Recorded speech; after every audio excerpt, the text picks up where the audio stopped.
Judge Carter leaned across a heavy mahogany desk, asking my 7-year-old son and 9-year-old daughter who they preferred living with. Neither child even glanced my way. 2 sticky little fingers pointed directly toward my husband's mistress. During my previous life, screams ripped from my lungs, begging poured from my lips. My throat tore raw, trying to make those kids understand. But this time, second time around, smoothing down my wool skirt, my eyes met hers, a woman about to inherit my nightmare, and a genuine smile curved my lips. Let her have them. The air in family courtroom. 4B smelled of industrial floor wax and nervous sweat. It was a sterile, chemical scent that coated the back of my throat, metallic and sharp. I blinked, and the fluorescent lights hummed a low, buzzing note above me. My fingers were gripping the edge of the cheap veneer table so hard the knuckles were white, but the skin felt detached, numb. 10 seconds ago, I had been dying in a hospital bed. The monitor beside me flatlining into a solid, high-pitched scream. I remembered the crush of the chest compressions. I remembered the overwhelming, crushing weight of regret pressing down on my lungs as I realized David and the kids hadn't even bothered to show up for visiting hours. Now, I was here, 5 years in the past, the day of the custody hearing. I released my grip on the table and looked down at my hands. There was no IV tape ripping at the skin on the back of my palm. No bruising from blown veins. I inhaled, drawing in a full, unrestricted breath. The air conditioning vent above rattled. It was real. I was back. Mrs. Hayes?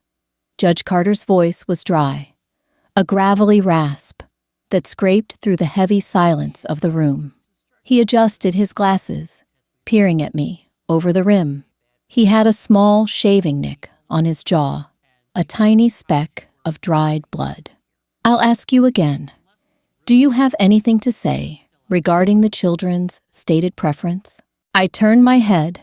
To my left sat David. He wore the charcoal suit I'd bought him for our 5th anniversary, the one I had dry cleaned just last week. His posture was rigid, feigning solemnity, but I could see the slight tremor of a smirk twitching at the corner of his mouth. He thought he had won. Beside him sat Chloe, 24, with hair the color of spun sugar and eyes wide with practiced, doe-like innocence. She smelled of cheap vanilla body spray and entitlement. And then there were my children, Mia and Leo. They sat on the wooden bench directly behind their father, swinging their legs. Mia's patent leather shoes scuffed rhythmically against the wood. Thwack, thwack, thwack. Leo was picking at a loose thread on his jeans.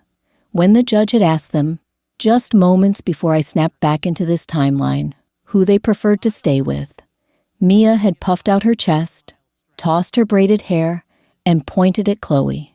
Chloe lets us eat ice cream for dinner, Mia had piped up, her voice echoing off the wood-paneled walls. And she doesn't yell about homework. Chloe is fun, Leo had chimed in, wiping his nose on his sleeve. Mom is just angry all the time. In my previous life, those words had gutted me like a fish. I had stood up, knocking my chair backward with a loud clatter. I had cried.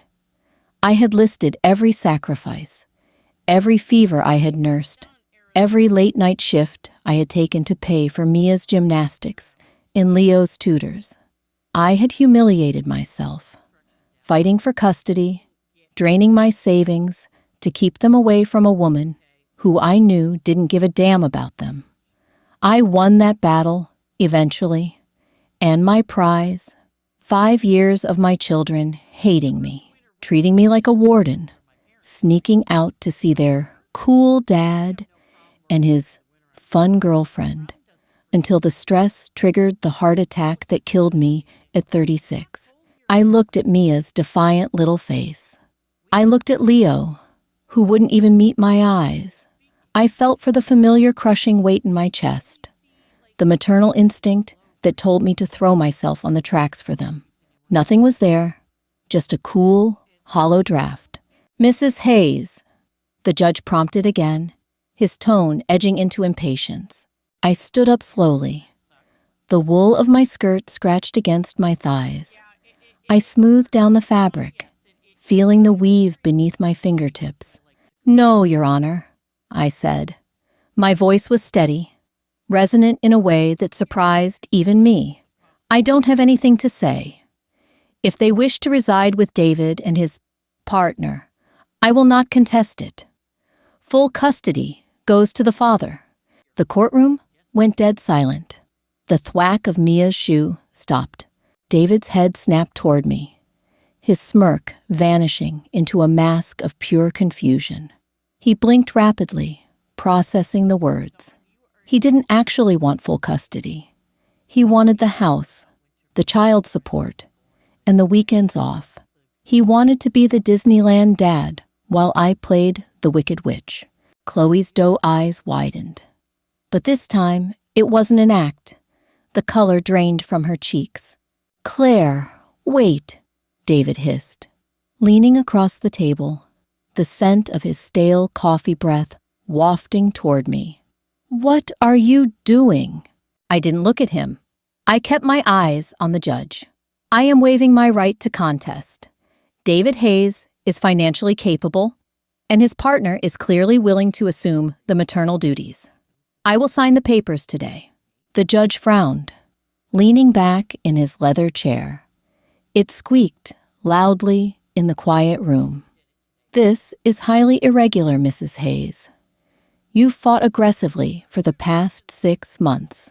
"People change their minds, Your Honor," I replied, forcing a small, tight smile. "I've realized I can't compete with ice cream for dinner. It wouldn't be fair to the children." The gavel came down with a heavy, wooden thud. It didn't sound like a death sentence this time. It sounded like a starter pistol. The house on Elm Street was exactly as I had left it this morning, though it felt like I had been gone for a lifetime. The faint smell of cinnamon from breakfast lingered in the air, mixing with the musty odor of the entryway rug that always retained moisture when it rained. I walked into the foyer, my heels clicking sharply against the hardwood. David's SUV pulled into the driveway a few minutes later. I didn't stop. I walked straight up the stairs to the master bedroom, pulling my large navy suitcase from the top shelf of the closet. Its wheels squeaked as I set it on the floor. I heard the front door open downstairs. "Mom!" Mia's voice echoed up the stairwell, shrill and demanding. "Leo took my iPad. Tell Chloe," I muttered to myself, opening my dresser drawers. I bypassed the sensible, worn-out mom clothes, the stained sweatpants, the oversized t-shirts. I packed the silk blouses I never had an occasion to wear. The expensive jeans, David said, were too tight for a mother. The leather jacket I hadn't touched since before I got pregnant. Footsteps pounded on the stairs. David appeared in the doorway, his chest heaving, his tie yanked loose. Chloe hovered behind him, peeking around his shoulder like a frightened bird. "What the hell was that in there?" David demanded, stepping into the room. His face was flushed, splotchy, and red. "You can't just dump them on me, Claire. I work 50 hours a week." "And I work 40, plus managing the household, the meals, the appointments, the laundry, and the emotional regulation of 4 human beings, including you," I said calmly, folding a cashmere sweater. The fabric slipped softly through my fingers. "You wanted them. You got them. We need to talk about a schedule," Chloe piped up, her voice trembling slightly. She stepped out from behind David, trying to assert some kind of authority. She was wearing a floral blouse that was slightly too tight across the chest. David said you'd have them on weekdays. I paused, looking at her, really looking at her. In my past life, I hated her with a burning, acidic rage. Now, I just saw a naive 24-year-old girl who had no idea she was stepping into a bear trap. David lied to you, Chloe, I said, my voice flat. The judge awarded full custody. I'm signing my rights away entirely. You can't do that, David shouted, stepping closer. They're your kids. They chose you, David. I snapped the suitcase shut, the zipper catching slightly on the corner, before sliding closed with a harsh zip. They chose her. I'm respecting their autonomy. I grabbed the handle and hoisted the bag off the bed. I walked past them, not stopping when David's shoulder brushed against mine. Downstairs, the kids were in the kitchen. Leo was sitting on the counter, swinging his legs, eating a handful of chocolate chips straight from the bag. He was allergic to dairy. He would be vomiting by 3 a.m. Mom, I'm hungry, Leo said, dropping a few chocolate chips on the floor. Make me a sandwich. I stopped at the bottom of the stairs, looking at him. His cheeks were smudged with chocolate. In the past, I would have rushed over, taken the bag away, scolded him gently, and made him a specialized dairy-free meal while he whined and kicked the cabinets. I would have stayed up all night, holding his hair back when the vomiting started, exhausted for work the next day. Ask Chloe to make it, I said. Mia looked up from the sofa, pausing her game. She rolled her eyes, a gesture she had perfected by age 9. Chloe makes better sandwiches anyway. She cuts the crusts off. Good, I said. I adjusted my grip on my suitcase. I walked toward the front door. There was a corkboard by the fridge. Pinned to it were the schedules, Leo's allergy lists, Mia's orthodontist appointments, the emergency vet number for the dog, the dates the mortgage was due, the intricate, exhausting blueprint of invisible labor that had drained the life out of me, literally and figuratively. I didn't take it. I didn't leave a note. David came rushing down the stairs, his panic now palpable. Claire, stop. You can't just walk out. Who is going to take Mia to her recital on Friday?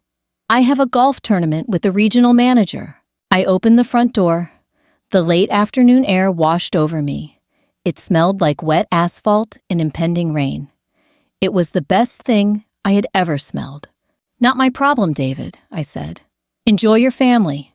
I stepped out onto the porch and pulled the door shut behind me. The latch clicked. A heavy, solid sound of metal engaging. A lock sliding into place. I stood there for a single second, waiting for the guilt to hit me, waiting for the mother's intuition to drag me backward by the hair. Nothing, just the sound of the wind rustling the oak leaves in the front yard. I smiled, a real, wide smile that stretched the muscles in my cheeks, and walked to my car. The rain started halfway down the interstate. Huge, fat drops that splattered against the windshield, smearing the neon lights of the passing strip malls into long streaks of red and yellow. The rhythm of the wipers, swish, thud, swish, thud, was hypnotic. For the first time in 10 years, the radio in my car was off. No Kids Bop, no educational podcasts. David insisted we play to stimulate their brains. No frantic phone calls about missing soccer cleats or delayed meetings. Just the low hum of the engine and the rain. I pulled off the highway around 8 p.m. The tires hissed against the wet pavement as I rolled into the parking lot of a cheap motel on the outskirts of the next city. The neon sign flashed vacancy in a sputtering tired red. The lobby smelled of stale cigarette smoke, lemon-scented industrial cleaner, and old coffee. The man behind the plexiglass window looked up from his phone, chewing a toothpick. "One night?" he asked, not making eye contact. "A week," I said, sliding my credit card across the scratched counter. It was a card I had kept secret, funneling small amounts of cash into it over the years for emergencies. My death had taught me that there was no greater emergency than saving yourself. Room 114 was on the ground floor. I pushed the heavy metal door open. The room was dark, lit only by the amber glow of the street lamp filtering through the thin curtains. The carpet was a hideous brown geometric pattern, slightly sticky near the bathroom. The bedspread was a stiff, heavily laundered floral print. It was perfect. I dropped my suitcase on the floor and sat on the edge of the mattress. It creaked in protest, the springs digging slightly into the back of my thighs. I reached over to the nightstand, picked up the plastic cup wrapped in cellophane, and peeled it open. The plastic gave way with a sharp crinkle. Earlier, at a gas station 3 towns back, I had bought a cheap bottle of Merlot, the kind with a screw top. I twisted it open, the metal threading snapping, and poured a generous measure into the flimsy plastic cup. I leaned back against the headboard, pulled my legs up, and took a sip. It was acidic, cheap, and tasted faintly of vinegar. It tasted like absolute freedom. I closed my eyes, letting the silence press against my eardrums. It was heavy, almost physical. My mind betrayed me for a moment, flashing back to my previous life, the day after the custody hearing. I had won the kids, but I had lost everything else. I remembered dragging myself to the kitchen at 5 a.m., exhausted, my eyes swollen from crying. I had made them pancakes shaped like Mickey Mouse, trying to buy back their affection. Mia had pushed the plate away. "Chloe's pancakes are better." Leo had thrown his juice on the floor. "I want to live with Dad." I remembered kneeling on the cold linoleum, wiping up sticky orange juice with paper towels, sobbing so hard I couldn't catch my breath, while they watched TV in the living room, completely unbothered. I remembered the years of working 2 jobs to afford the house in the good school district, only for them to treat me like a nuisance. I remembered the sharp pain in my left arm that final night, the crushing pressure in my chest, the way I had gasped for air on the living room floor, while Mia rolled her eyes and told me to stop being dramatic. I opened my eyes, staring at the peeling wallpaper of room 114. They didn't know what they had lost. They thought they had gained a cool stepmom and a fun dad. They didn't know about the asthma schedules, the dietary restrictions, the precise way Mia needed her hair braided to avoid sensory meltdowns.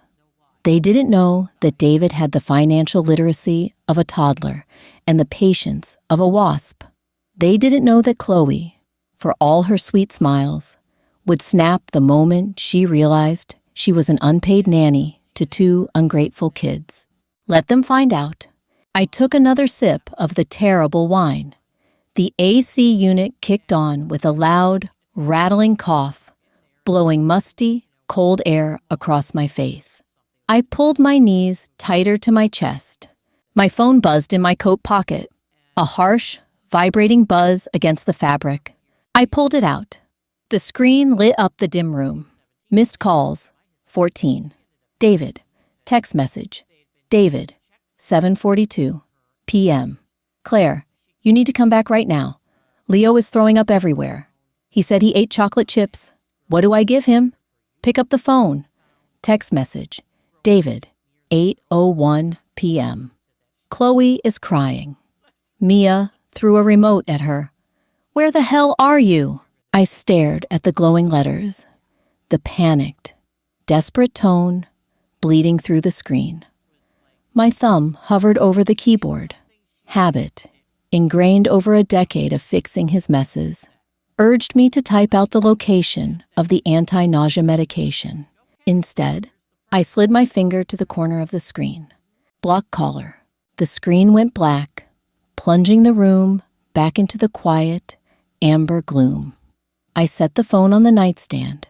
Face down, I listened to the rain outside, the steady, rhythmic drumming against the window. Tomorrow, I would find a lawyer.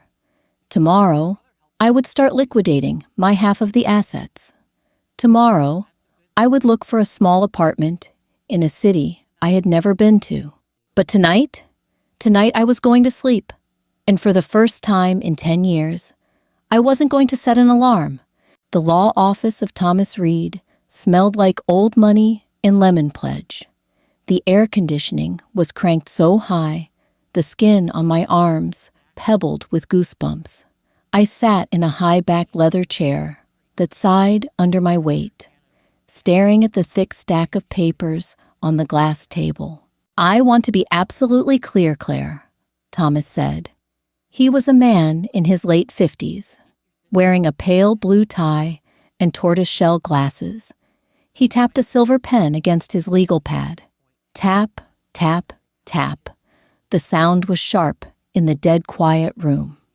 By signing these specific addendums, you are voluntarily relinquishing physical custody.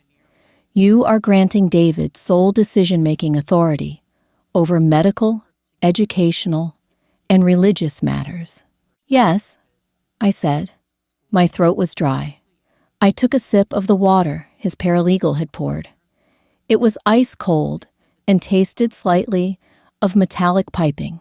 "You understand how difficult it will be to reverse this if you change your mind. Family courts look poorly on mothers who walk away." Thomas leaned forward, peering at me over his glasses. He was trying to figure me out. Lawyers like him were used to weeping women, scorned wives, fighting for every weekend, every holiday, every dime of child support. A mother voluntarily handing over her children was an anomaly. It made him uncomfortable. "I won't change my mind." I picked up the pen.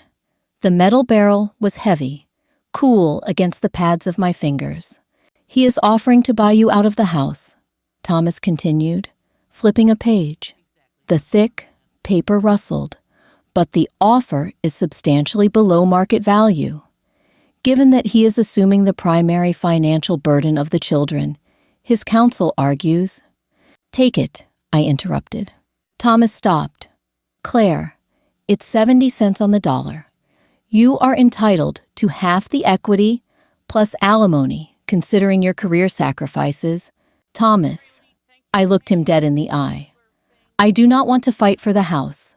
I do not want alimony that requires me to maintain contact with him for the next 10 years. I want a clean, surgical cut. Take his lowball offer, but demand it in liquid cash transferred to my account by next Friday. If he wants the house, he can buy me out now, or we force a sale." David didn't have the cash. He'd have to empty his 401k or beg his parents for a loan. Either way, it would bleed him dry. And he'd do it too, because his pride wouldn't let him lose the 5-bedroom colonial that proved to the neighborhood he was a success. "Sign the waiver," I said, pointing the pen at the custody document.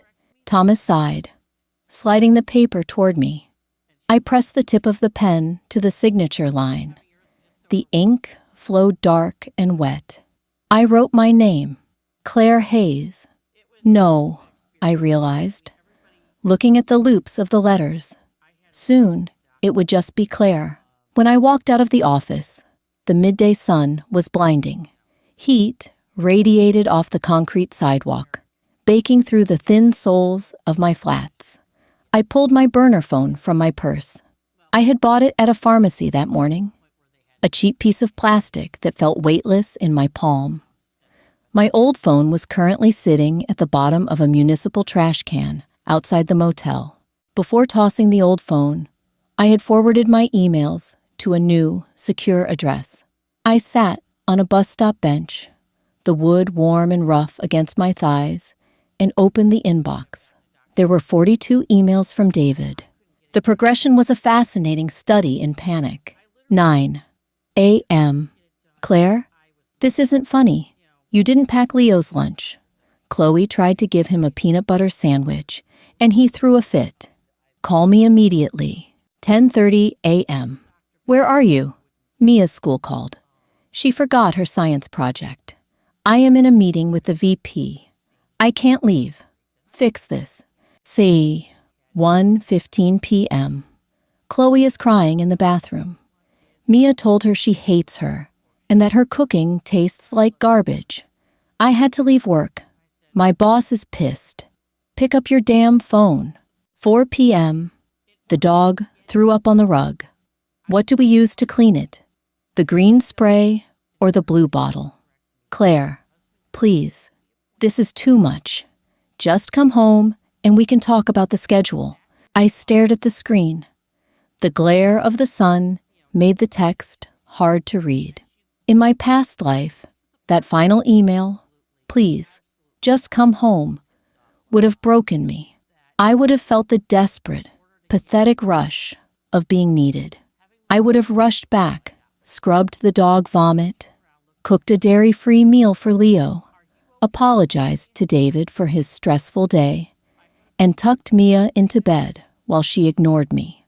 I would have accepted my role as the shock absorber for everyone else's dysfunction. I hit select all. Then I hit delete. The screen flashed, clearing the inbox. Empty, white, silent. I stood up from the bench, tossed the burner phone into my purse, and walked toward the bank. The bank smelled of ozone from the copy machines and the faint, dusty scent of old paper money. I sat in a cubicle with a young teller whose name tag read Brian. He had a nervous habit of clicking his mouse even when nothing was on the screen. So, you're transferring the entirety of your personal savings to the new routing number? Brian asked, his eyes darting from my driver's license to the computer monitor. Yes, everything in the individual account. Leave the joint checking alone, I said. Let David pay the mortgage out of what was left of his paycheck. Just need a signature here. Brian slid a receipt across the desk. As I signed it, a sharp, familiar voice cut through the low hum of the bank lobby. Claire? Oh my God, Claire! I didn't turn around immediately. I finished the tail of the E in my name, capped the pen, and handed the paper back to Brian. Then, slowly, I rotated in my chair. Standing 3 feet away was Rebecca, David's older sister. She was clutching a leather tote bag, her eyes wide with a mixture of shock and predatory outrage. She wore her gym clothes, expensive seamless leggings, and a pristine half-zip jacket, the uniform of a woman who had a nanny and a lot of free time. Rebecca, I said, my voice flat. She marched over, her sneakers squeaking aggressively on the polished linoleum floor. David has been out of his mind. He called the police this morning to report you missing until your lawyer called him. What the hell is wrong with you? People in the nearby line shifted, pretending not to listen while leaning slightly closer. I stood up, grabbing my purse. Nothing is wrong with me. I'm finalizing my finances. You abandoned your children, Rebecca hissed, her face flushing an ugly, mottled red. Her perfume, an overpowering floral scent, washed over me, cloying and thick. Mia has been crying for 2 days. Leo has hives from stress.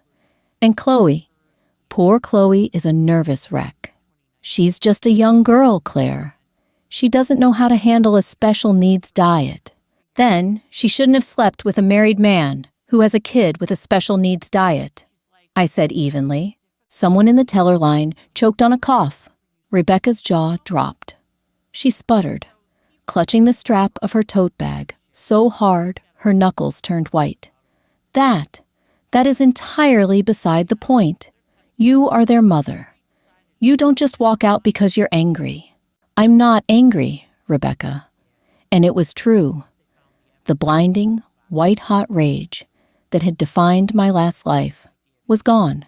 It had burned itself out, leaving only cool, gray ash.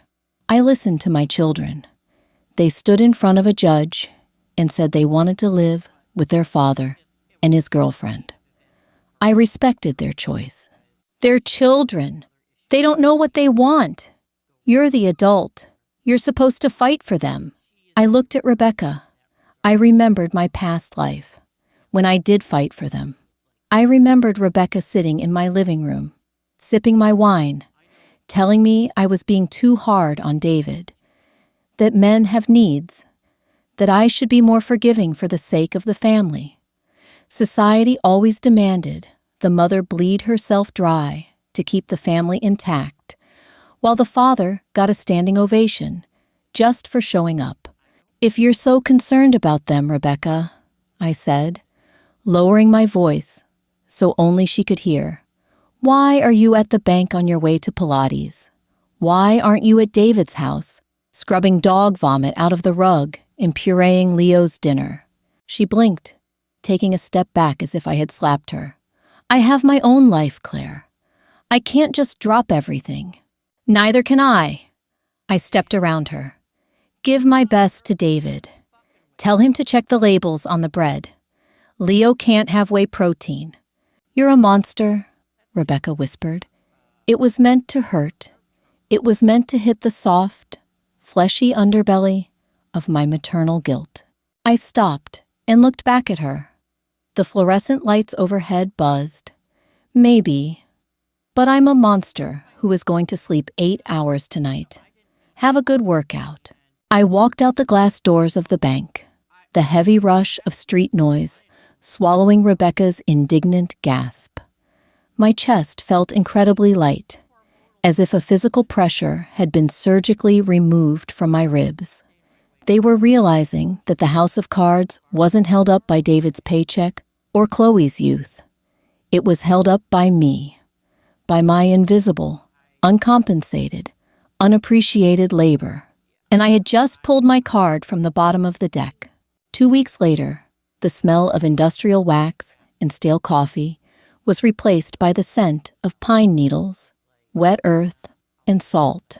I had driven straight up the coast, crossing 2 state lines, until I hit a small, rain-battered city in the Pacific Northwest. It was a place of heavy gray skies, dense green forests, and biting ocean winds, a place where nobody knew me and nobody cared to. My new apartment was on the 3rd floor of an old brick building. There was no elevator. The wooden stairs groaned under my boots. When I turned the key and pushed the heavy door open, I was greeted by the smell of fresh white paint and old dust. It was small. A studio, really. The kitchen counter was barely large enough to hold a cutting board, and the living room doubled as the bedroom. There was a radiator in the corner that hissed and clattered like a dying train, and a single, large window that looked out over a maze of wet rooftops toward the harbor. I dropped my single suitcase on the bare wooden floorboards. The sound echoed off the empty walls. Thud. I stood in the center of the room. It was 4 p.m. on a Tuesday. In my old life, this was the witching hour. This was the moment I would be frantically navigating the minivan through suburban traffic, handing a juice box to Leo in the rearview mirror, while Mia complained about her ballet teacher in the passenger seat. I would be mentally calculating the defrost time for the chicken breast while fielding texts from David about how he was running late again. The noise would be deafening, the demands unending. Here, there was only the hum of the refrigerator. I walked over to the window and pressed my forehead against the cold glass. The condensation seeped into my skin. I took a deep breath. The first few days in the new city were a masterclass in rewiring my brain. The phantom limb syndrome of motherhood was a physical ache. I woke up at 6 a.m. every morning in a blind panic, my heart racing, convinced I was late making the lunches. I would throw off the covers, my feet hitting the floor, before the silence of the empty room slammed into me. Going to the grocery store was a bizarre, disorienting experience. I stood in the dairy aisle for 20 minutes, staring at the yogurt. I reached for the expensive, dairy-free, organic brand Leo needed out of pure muscle memory. My hand hovered over the plastic containers. I didn't even like yogurt. I pulled my hand back. I walked to the cheese section. I bought a wedge of sharp blue cheese, something David claimed smelled like feet and forbade in the house.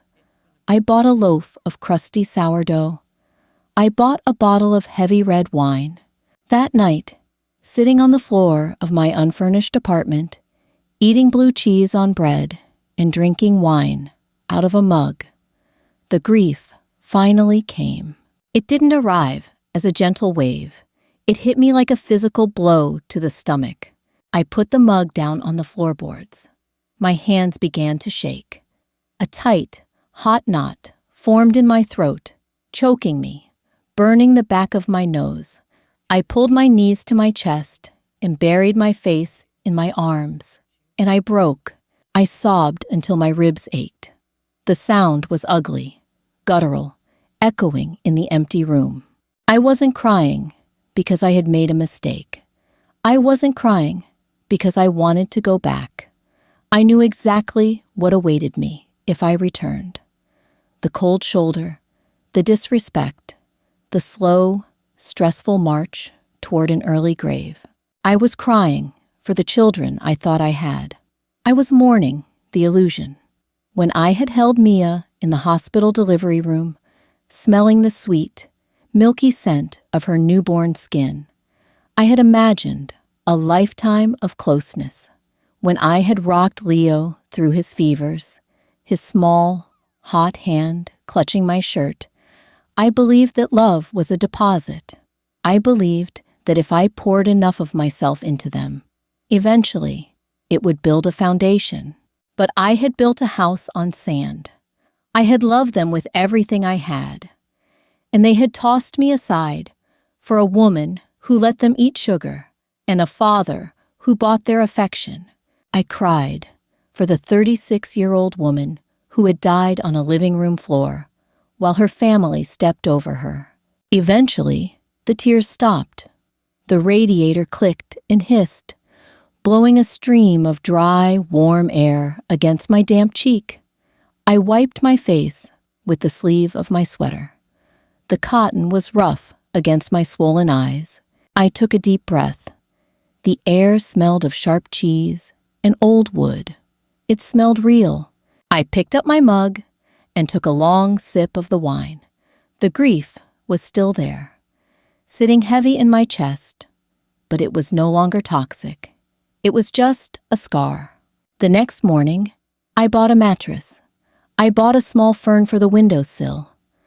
I found a local coffee shop where the barista didn't know my name, didn't know I used to be a wife, didn't know I used to be a mother. I ordered a black coffee, sat by the window, and opened my laptop. I had a degree in graphic design that I hadn't used in 8 years. I began updating my portfolio. As I typed, my burner phone, sitting on the table beside my coffee, buzzed. I hadn't blocked everyone, just David. I still allowed emails from a joint family calendar app, just to keep an eye on the administrative fallout. It was a morbid curiosity. An alert popped up on the screen. Calendar update. Mia's Gymnastics Regionals. Canceled by user David Hayes. I stopped typing. Gymnastics Regionals were Mia's entire world. She had trained for 8 months. Canceling meant no one was willing or able to drive her to the neighboring state and stay in a hotel for the weekend. Chloe certainly wouldn't give up her weekend. And David wouldn't sacrifice his golf. A second alert popped up. Calendar update. Leo's allergist follow-up. Missed. I stared at the black text on the bright screen. I imagined Mia, furious and crying in her bedroom, realizing that the fun stepmom wasn't going to sit on hard bleachers for 6 hours to watch her perform. I imagined Leo, scratching at hives, realizing that his dad couldn't even remember the name of his doctor. They were learning the hard way. I picked up the phone, swiped left on the notifications, and deleted the app entirely. I took a sip of my coffee. It was black, bitter, and scalding hot. I turned back to my laptop, my fingers flying across the keys, and didn't look back. Autumn in the Pacific Northwest did not arrive with the gentle, golden grace I was used to. It came violently, stripping the trees bare overnight with howling gales that rattled the single-pane windows of my studio. The rain was a constant, drumming companion. It smelled of crushed pine needles, wet asphalt, and the briny, decaying scent of the harbor at low tide. I leaned into it. I bought a heavy yellow raincoat that made me look like a deep-sea fisherman, and I walked for miles along the rocky coastline, letting the freezing spray sting my cheeks. In my past life, rain meant ruined shoes, muddy dog paws on the beige carpet, and the claustrophobic nightmare of keeping 2 restless children entertained indoors without screens. Now, the rain was just weather. It was beautiful in its total indifference to human comfort.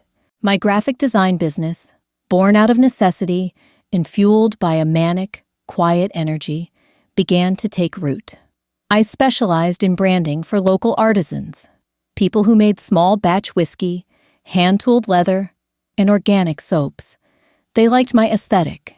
It was clean, stripped down, and entirely devoid of unnecessary embellishments. Much like my new life, 6 months after the gavel fell in family courtroom 4B, I received a thick manila envelope forwarded to my P.O. box. The return address was Thomas Reed's law firm. I carried the envelope back to my apartment, the stiff paper cold against my bare hands. I made a pot of French press coffee, savoring the ritual.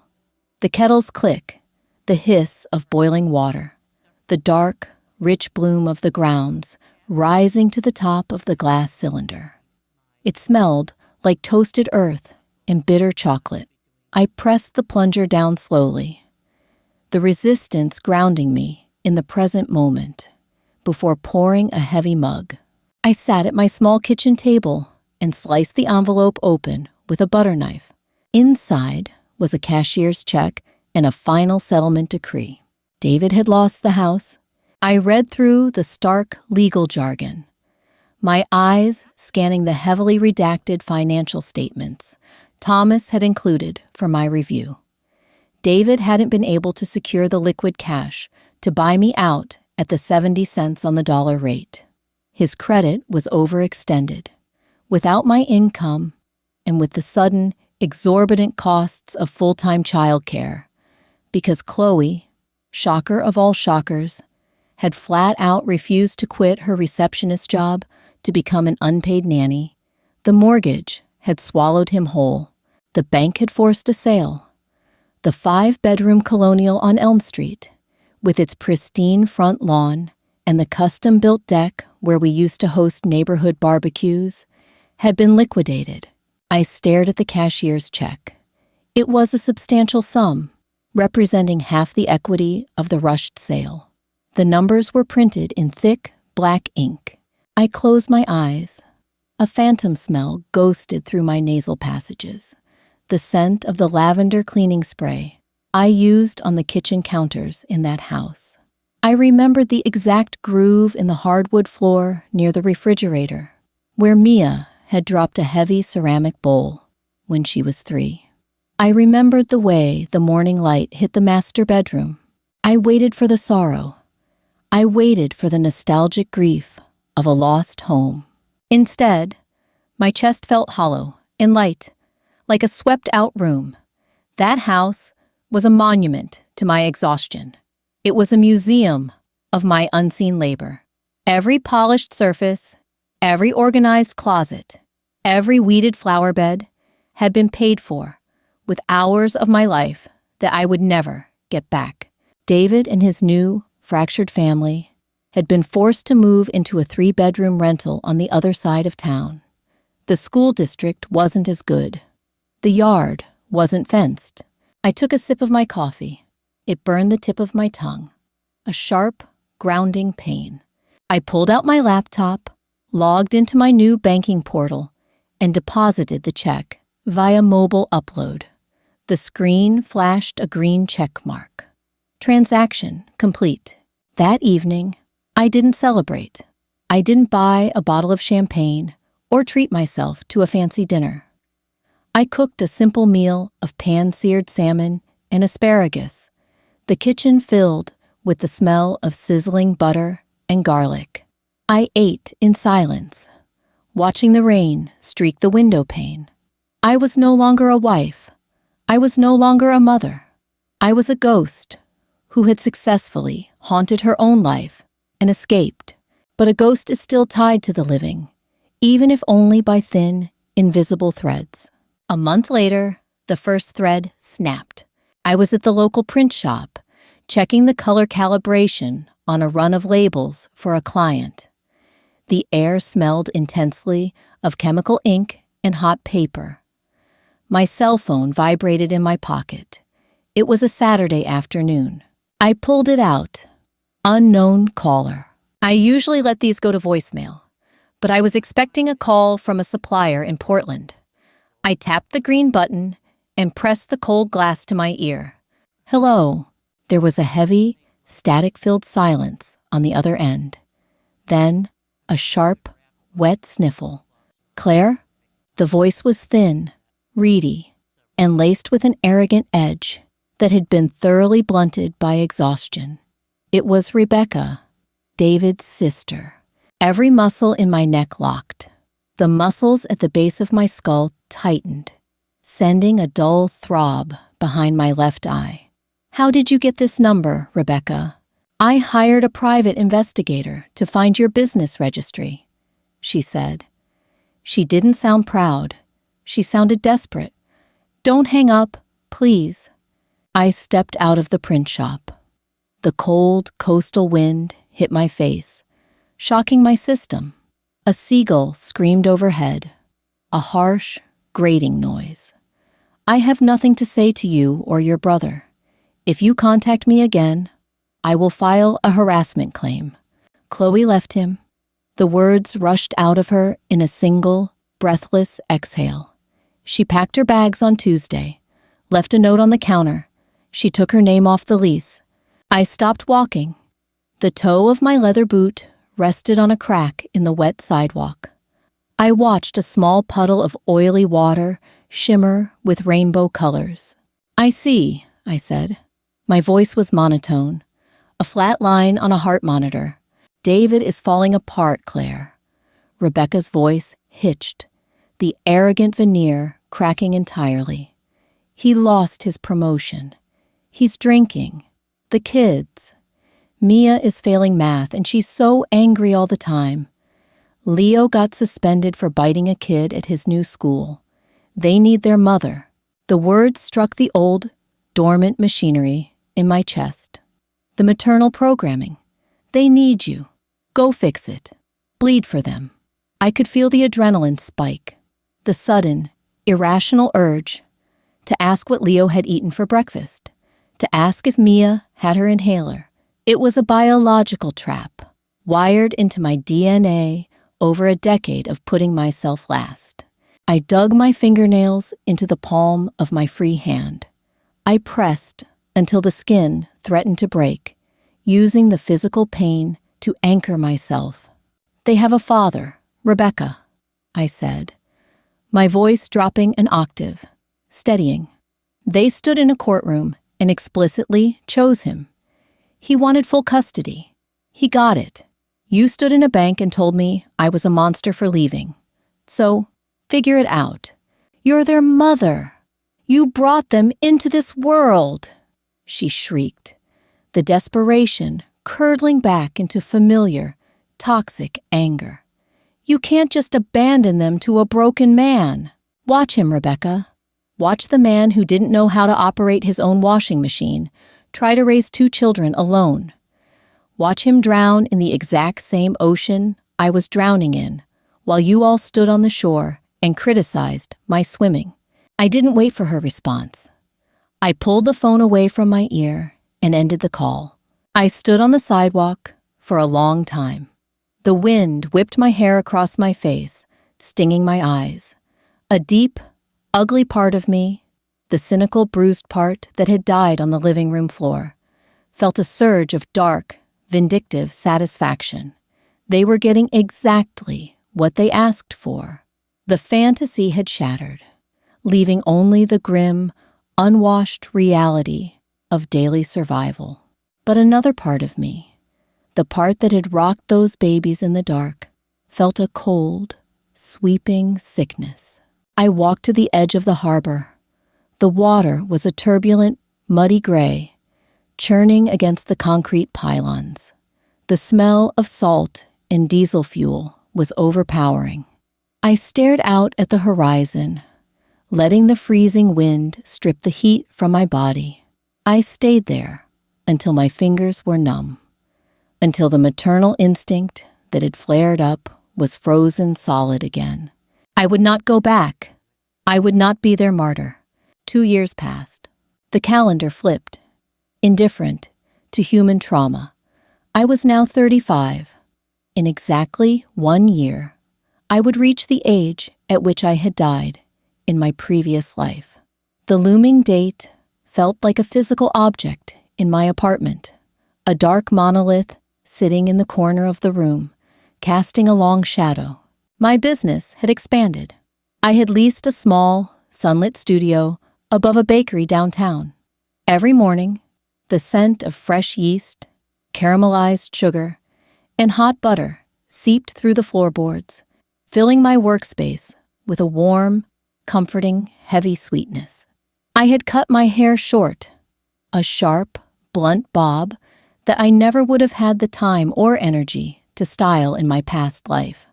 I bought clothes that felt good against my skin, heavy linens, soft cashmeres, raw denim. I was rebuilding myself, cell by cell, texture by texture. I had friends now, too. Casual ones, people I met at gallery openings or coffee shops. We drank wine on Friday nights and talked about art and politics and the weather. They knew I was divorced. They did not know I had children. It was an omission that felt like a lie, but uttering the words, "I am a mother," felt like putting on a coat made of lead. So, I kept my silence. It was a Tuesday in November.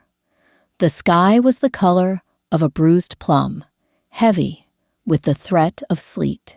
I was at my desk, sketching a logo on my tablet, the plastic stylus tapping rhythmically against the glass screen. Click, click, click. My studio phone rang. It was the landline I used exclusively for clients. I picked up the receiver, pinning it between my shoulder and my ear so I could keep drawing. Claire Hayes Design. Mom? The stylus stopped. The line on the screen dragged into a jagged, ugly streak. It had been over 2.5 years since I had heard that voice, but it is an auditory fingerprint burned into the deepest grooves of a woman's brain. It was Leo. He was older. His voice had lost the high, reedy pitch of a 7-year-old and settled into the slight rasp of a 10-year-old. The silence on my end stretched out, thick and suffocating. The scent of the bakery below suddenly made me nauseous, the sweetness turning cloying and thick in the back of my throat. Mom, I know this is your business number. I found it on the computer at the library. His voice was trembling, a fast, erratic tremor. "Please don't hang up." I couldn't breathe. My lungs felt like they had been filled with wet concrete. I stared at the jagged line on my tablet screen, my eyes tracing the pixels. "Leo," I whispered.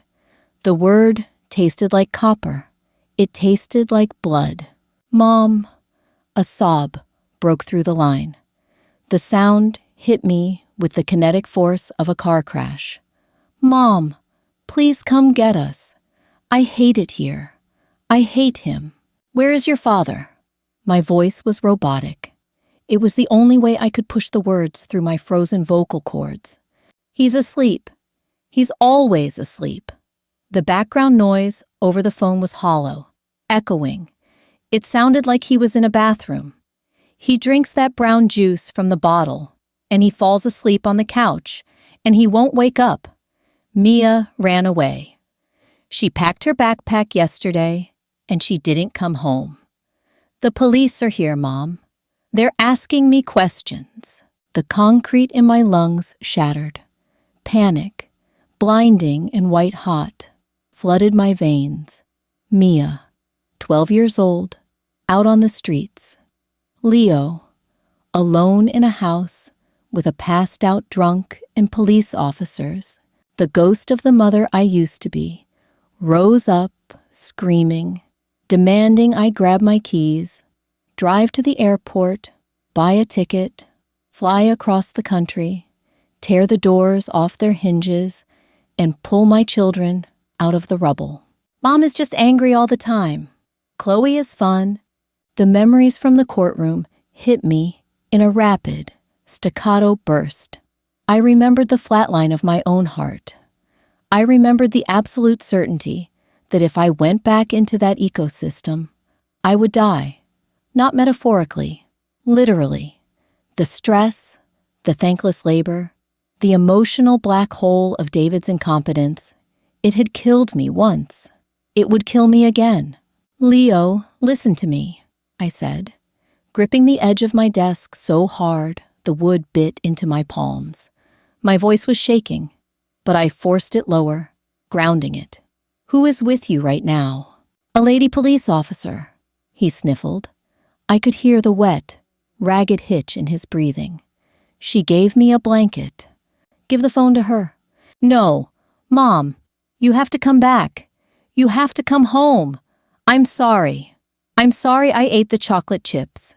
I'm sorry I said I wanted to live with Dad. Please."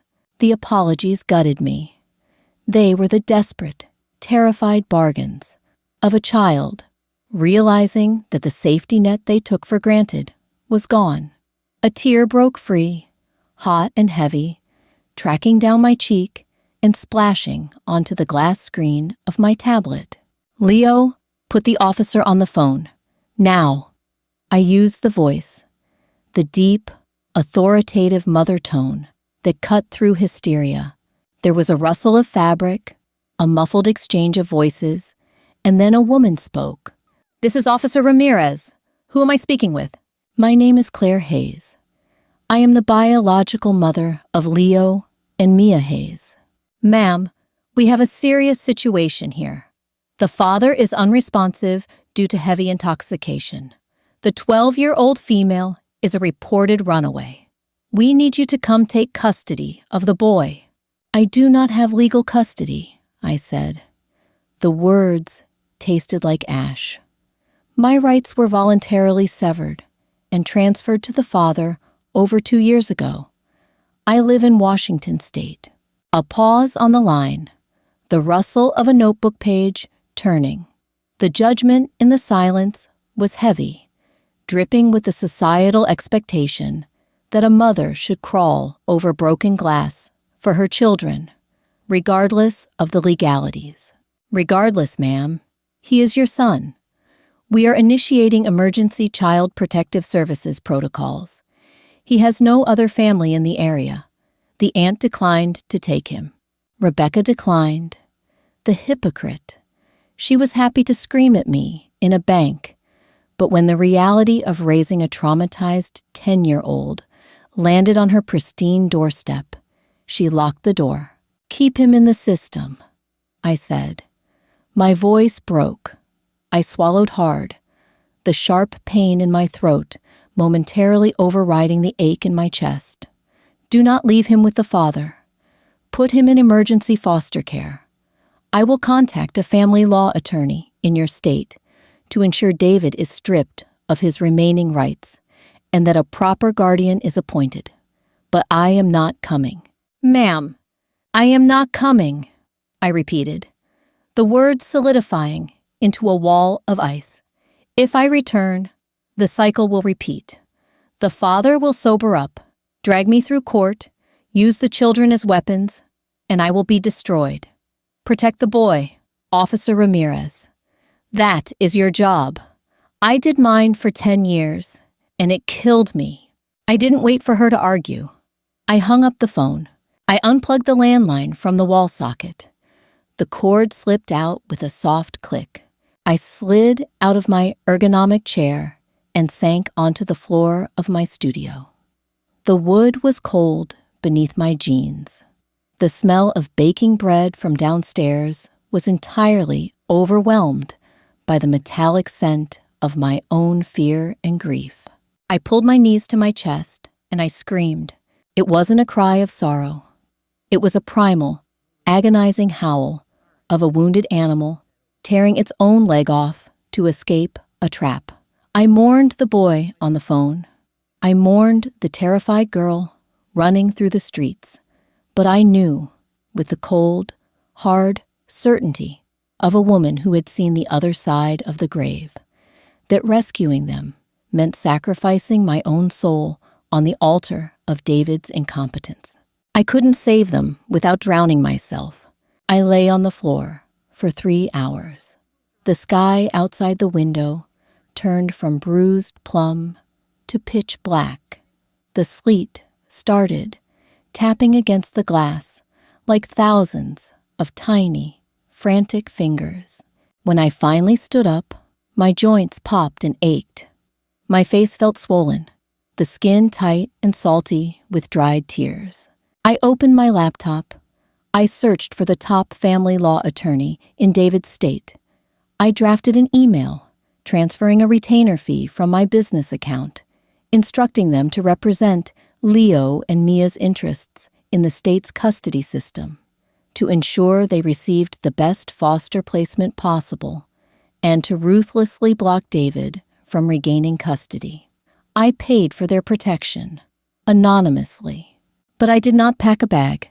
The year I turned 36, the anniversary of my death, arrived on a Tuesday. It was a brilliant, cloudless day in early May, the kind of day where the Pacific Northwest tricks you into believing it's a tropical paradise. The sky was a piercing, crystalline blue, and the air smelled of blooming cherry blossoms and salt water. I woke up at 6 a.m. In my previous life, on this exact day, I had woken up exhausted, my left arm already aching with a dull, throbbing pain that I had dismissed as a pulled muscle from carrying the laundry baskets. I had spent that day running errands, fighting with David over a maxed-out credit card, and crying in the bathroom while the kids watched television. I had died at 8:42 p.m. on the living room rug. Today my left arm felt perfectly fine. I got out of bed. My apartment was quiet, but it was no longer an empty silence. It was a curated peace. The sunlight hit the large monstera plant in the corner, casting intricate, lacy shadows across the hardwood floor. I made my coffee. I went for a run along the waterfront, my sneakers pounding a steady, rhythmic beat against the pavement. The cold air filled my lungs, expanding them fully. I felt every muscle, every heartbeat. I felt brutally, vividly alive. By noon, I was at my studio. I had landed a massive contract the week before, a full rebranding for a chain of boutique coastal hotels. It was the kind of money that meant I could buy a house if I wanted to. I didn't want to. I liked the impermanence of renting.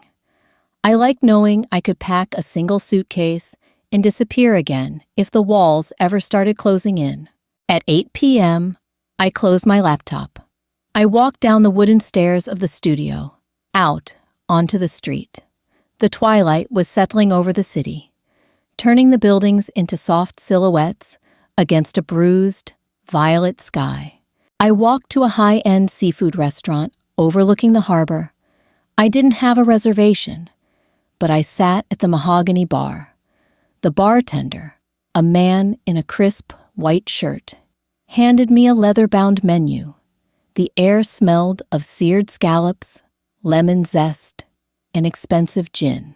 "Just a glass of your best Cabernet, please," I said. "And the oysters." When the wine arrived, the glass was heavy, the crystal catching the dim amber light of the bar.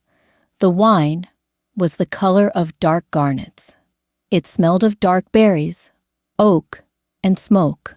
I looked at the clock above the bar. 8:41 p.m. The minute hand clicked forward. 8:42 p.m. The moment of my death passed. The world did not end. The restaurant hummed with the low murmur of conversation, the clinking of silverware against china, the soft jazz playing through the hidden speakers. I took a slow, deep sip of the wine. It coated my tongue, rich and complex, leaving a lingering warmth in my chest. Through the lawyer I had hired anonymously, I knew the outcome of the fallout. It had taken a year of ugly, brutal court battles I funded from the shadows without ever revealing my name.